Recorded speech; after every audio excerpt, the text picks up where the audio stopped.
things. Right, I'll share my screen and see if it works, because I'll talk about what I'm going to talk about.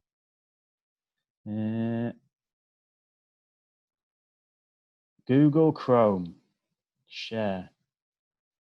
Does that work? I hope so. So I'm going to talk about, I've just taken two clips off Twitter to be the background of what I'm going to talk about. Both of these are good journalists who work with data. And they've tweeted things that are both not incorrect, but I believe that everybody, almost everybody, 95% of people who read them have misunderstood them. So one is Ed Conway's at Sky saying, social care workers face more than 2x the average death rate, but death rates among NHS workers are in line with the average. The other one is National Records of Scotland reveal people in the most deprived areas are 2.3 times more likely to die with COVID-19 than those living in the least deprived areas. We've had similar outputs from the ONS covering England and Wales. And what's quite interesting about them is most people, I think, believe that in England, more people are dying of COVID-19 in deprived areas than in less deprived areas. And that's not true, right? The number of deaths, as far as we have data for in the public, there may be hidden data that shows something else, but in the public, the number of deaths has been equal across all levels of deprivation in England. It's just that the age standardized mortality rate has been higher in the most deprived areas. So that basically means that probably it's younger people that are dying. And I think that we are failing to communicate what age standardized mortality rate means. It can be explained really very simply. Death rate is the number of people per 100,000 who die in an area. Age standardized mortality rate in an area just counts younger people more. So it says that if you're 80 and you die, you count less than someone who's 60 when they die. So I did quite a lot of work using an ONS data release, which released the number of deaths by MSOA in England and Wales from the 1st of March to the 17th of April. And it's split out by indices of deprivation, how many people had died in each indices of deprivation. So one of the first challenges I had was that the Wikipedia page for multiple deprivation is shocking, absolutely shocking. And it basically meant that I knew when I published anything writing about indices of multiple deprivation, no one would be able to understand it because no one would be able to check the Wikipedia page. So before I could do anything, I had to fix the Wikipedia page on indices of multiple deprivation. Now it's pretty good. So I think that most people could understand what IMDs are now by looking at this page. It was not only wrong, it was also awful before. I even did a nice little map that talks about deprivation in Northern Ireland. Picked Northern Ireland because it fits nicely into a box. I'm a bit disappointed by the shape of the other three nations of the UK. So like they're all too tall and thin. I mean, Scotland's a nightmare. Shetland and Orkney just ruin all your maps. You have massively zoomed out. England's really tall and thin. So we've first had to fix that. But now I want to talk about what the actual results are. You can read about all of the analysis on my website here, tomforth.co.uk/coronavirus and deprivation.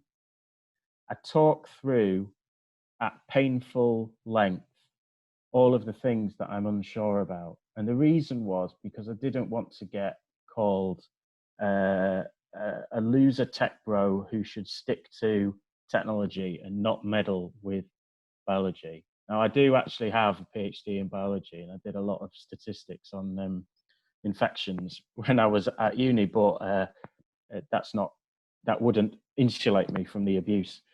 But you can read here all of the stuff we did to create a data set, which is of excess deaths by MSOA, which are small areas of England, and COVID-19 deaths. The result that's really important is this one that you see right in the middle of the screen now. The result is, I estimate that COVID-19 has caused an equal number of deaths in all deprivation deciles within England. And I think what's important to say is that this result is completely in agreement with what the ONS have said themselves. It's just that what the ONS have said has been universally reported as COVID-19 is causing more deaths in the least deprived deciles in England. And the reason for that is that people are not saying that it's age standardized mortality rates. So there's lots of stuff you can do here.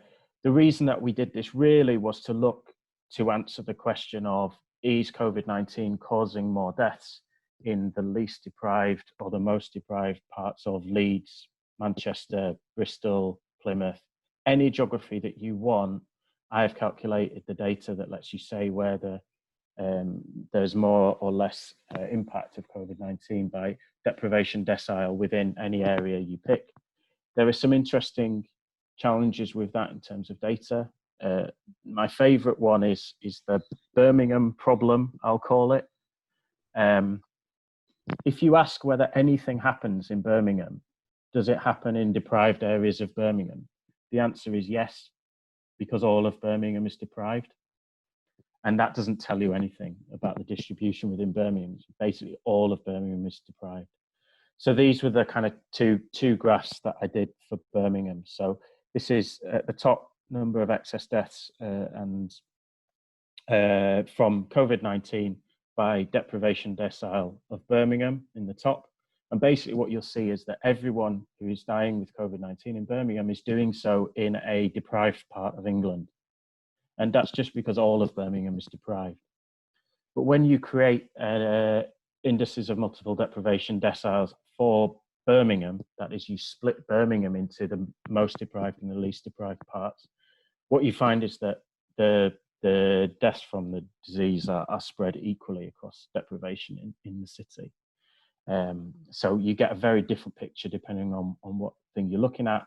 And probably if you are Birmingham City Council, you want to understand the impact of this disease, you probably are interested in the bottom one, because it says, basically it says we have to look at this disease across the whole of our city, the whole of our community.